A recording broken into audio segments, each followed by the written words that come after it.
हां. नमस्ते. तर हे पहा, एकच मिनिट. पांडुरंग आडके. एकच मिनिट. हां, सांगा. प्रल्हाद पांडुरंग आडके. हां, ह्या ठिकाणं हे जे आहेत काका, ह्यांच्याबरोबर आपण प्युरोमध्ये काम करत आहोत आणि आपण यासाठी जे औषध दिलं होतं, तर हे झाडं पाहिलं तर हे नवीन, हे 5 दिवसामध्ये, हे 5 ते 6 दिवसामध्ये हे चेंजेस आलेले आहेत आणि ह्या झाडाची वाढ वगैरे थांबलेली होती. हे पहा, हे नवीन फूट वगैरे आत्ता अशी निघते आणि ही 5व्या दिवशी आपण ह्यात तुम्ही सांगा आता काय हां. काय वाटलं पूर्ण तुम्हाला? 5 दिवस औषध सोडलेला आणि ह्याला याची कळी बिलकुल नव्हती ह्याला अजिबात. हां. आता 5 दिवसानंतर बरोबर 7-6व्या दिवशी पूर्ण कळ्या बाहेर पडले त्याला. म्हणजे एवढा result आहे. ह्यांचं जे सांगणं आहे हां. की बाबा आपण ह्याला औषध दिलतं, हां.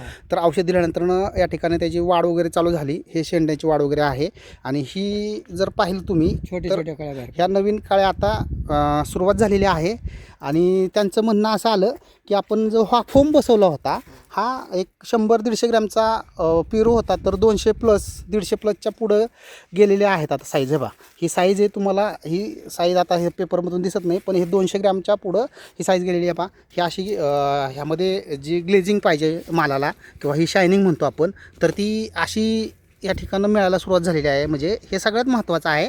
म्हणजे या औषधामध्ये तुम्हाला सगळ्यात महत्त्वाचा फरक म्हणजे हे नवीन कळी निघणं, दुसरी गोष्ट तुमचं निमॅटोड कंट्रोल होणं आणि फळांची साईज ही तुम्हाला चांगली मिळण्यासाठी मदत होते. पहा, हे आता हे नवीन सेटिंग हे चालू झालेलं आहे. म्हणजे ह्या ठिकाणी नाही आहे. हे पहा इकडं, हे पहा ते स्वतः सांगतायत किंवा हे पहिलं अशी परिस्थिती होती का आपल्या पेरूबागेमध्ये?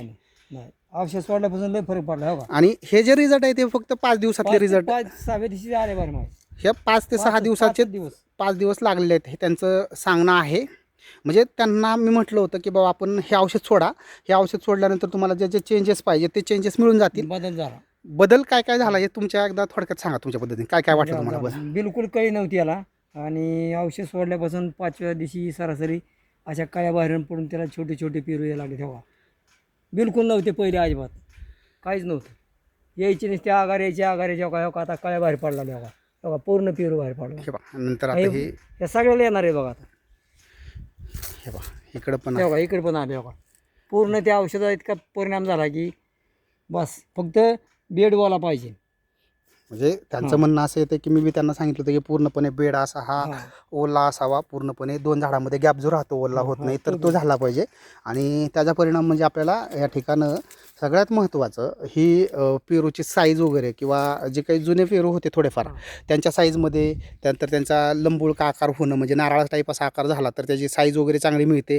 अशा पद्धतीनं या ठिकाणं आपल्याला हे रिझल्ट मिळालेले आहेत.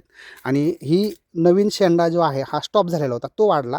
दुसरी गोष्ट आता ही नवीन सेटिंग त्यांनी पण सांगितलेलं आहे, पण हे तुम्हाला प्रत्यक्षात दाखवतो. या अशा पद्धतीने आपल्याला सेटिंग आता ह्याच्या पेरूबागेमध्ये मिळण्यास सुरुवात झालेली आहे.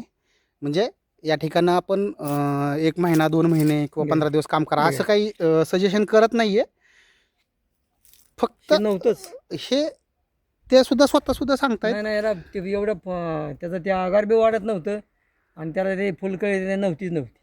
नुसते फांद्या वाढायच्या. कळी बाहेर पडायला तर 1 नंबर परिणाम झाला, विशेष नाही त्याचा. म्हणजे आपण जे म्हणतो की आपण स्प्रेसाठी वरून हार्मोन इनबॅलन्स करून कोणते तरी नायट्रोजनयुक्त नायट्रोबेन्झिनयुक्त औषधांचा स्प्रे करा, तर त्याची गरज पडत नाही आहे. पहिली गोष्ट तिथं कॉस्टिंग वाचतं, लेबर कॉस्टिंग वाचतं. हे सांगण्याचा उद्देश म्हणजेच की बाबा तुमचं कॉस्टिंग जर रिड्यूस करायचं असेल ॲग्रिकल्चरमध्ये प्रोडक्शनचं, तर ते ह्या पद्धतीने करता येतं. आणि हे दाखवतोय त्याचं कारण एकमेव म्हणजे ही वाढ वगैरे सगळ्या गोष्टी चेंजेस आता आपल्याला मिळून गेलेल्या आहेत. आणि हे फळांची साईज वगैरे आणि हे लागलेले जे फोम आहेत ह्यामध्ये सुद्धा आता तुम्हाला साईजला म्हणजे हे सुरुवातीला 100 ग्रॅमच्या आतमधले होते, आता 150 100च्या पुढे गेलेले आहेत हे साईज ह्या पेरूंची. आणि आता इथून पुढचे जे फोम बसणार आहेत हे वेगळे, ह्या अशा पद्धतीने आता नवीन सेटिंग हे चालू झालेली आहे. म्हणजे हे पहा इथं पण आहे, म्हणजे हे 5 दिवसानंतरचे आहेत. आणि याच्यासाठी जुना व्हिडिओ आपला आहे यूट्यूबचा, तर तो त्या ठिकाणी मी जे सांगितलेलं आहे की बाबा ह्या बागेमध्ये जे चेंजेस होतील ते तुम्हाला 20 दिवसानंतर दाखवल.